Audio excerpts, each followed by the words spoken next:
Pak Puji. Pak Opi, silakan dulu. Terima kasih Pak. Sehat Pak Opi? Alhamdulillah sehat Pak. Pak Puji, Ya. ini ada terkait dengan tugas saya sebagai guru.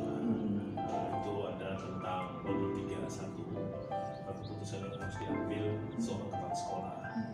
Jadi saya tahu Pak Puji ini kepala sekolah. Iya. Jadi saya adalah yang bisa tanya ke Bapak. Boleh Pak? Boleh.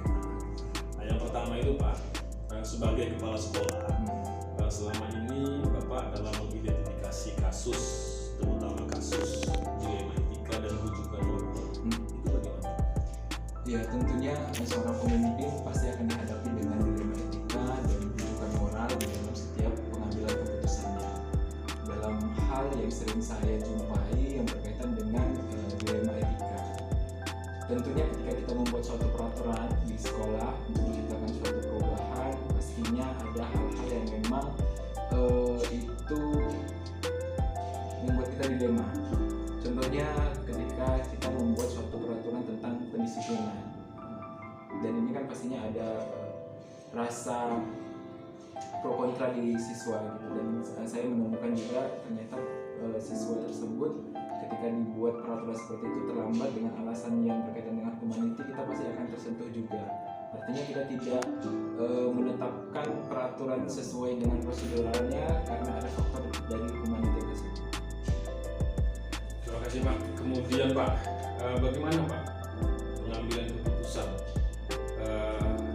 Karena kan di situ Pak ada kepentingan sama-sama benar, kemudian juga sama-sama mengandung nilai kebajikan. Pengambilan keputusannya itu bagaimana? Ya, tentunya ketika kita mengambil keputusan, karena memang di situ benar sama benar dan ada nilai-nilai kebajikan, pastinya kita akan memikirkan yang namanya lebih keberpihakannya itu seperti apa. Contoh seperti ini, saya menghadapi suatu siswa laporan dari pembantu PKS-nya terkait dengan siswa yang secara ketentuannya peraturan di sekolah adalah dalam 1 bulan ketidakhadiran ditoleransi itu jumlahnya 6 kali dan dia sampai 8 kali. Setelah ditelusuri, ternyata faktor yang menyebabkan dia sampai 8 kali itu adalah faktor dia membawa ibunya berobat cuci darah ke rumah sakit dan jadwalnya seminggu 2 kali.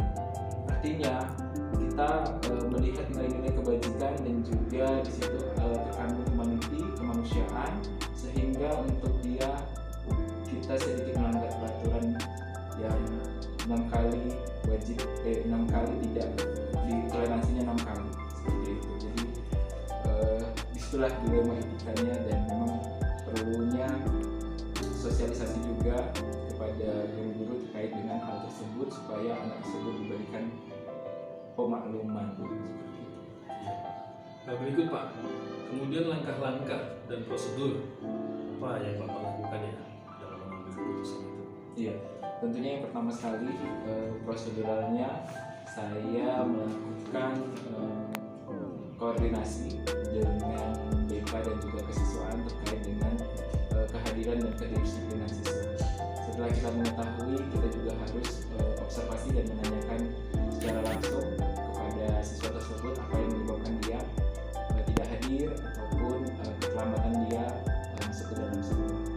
Setelah kita mengetahui alasannya, tentunya kita harus meng-cross-check juga.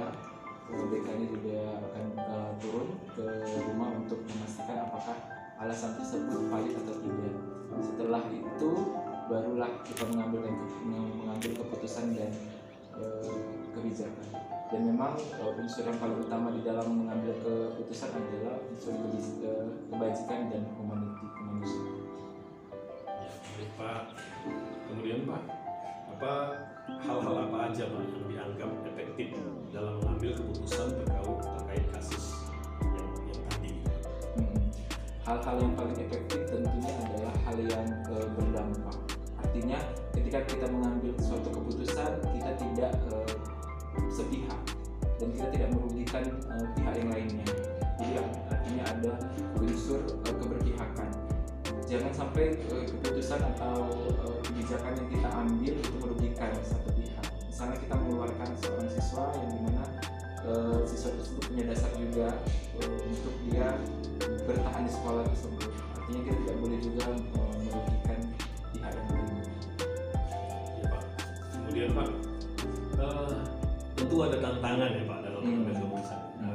Bisa tolong saya Pak, tantangannya seperti apa Pak? Pasti di dalam kita mengambil suatu keputusan pasti ada tantangan, dan tentunya tantangan itu adalah dari siswa yang lainnya, guru-guru, dan pihak orang tua juga. Ketika kita membuat suatu peraturan, tiba-tiba peraturan tersebut ada yang melanggar, dan melanggarnya itu berkaitan dengan dilema etika, maka keputusan peraturan yang kita buat itu akan dianggap sebagai hal yang main-main, atau istilahnya itu tidak konsekuen. Artinya dibutuhkan yang namanya penjelasan, dan tentunya pastinya data yang valid terkait dengan keputusan yang kita ambil. Dalam mengambil keputusan ya Pak, biasanya Bapak langsung atau terjadwal? Tergantung kasusnya. Kalau misalnya kasusnya berkaitan dengan siswa yang sama,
Baik Pak, terima kasih. Banyak sekali pelajaran yang saya dapat hari ini. Ya Pak, nanti akan saya gunakan untuk kedepannya bagi saya. Terima kasih Pak Fauji. Iya, sama-sama Pak Kopi. Sukses selalu untuk pendidikannya. Ya,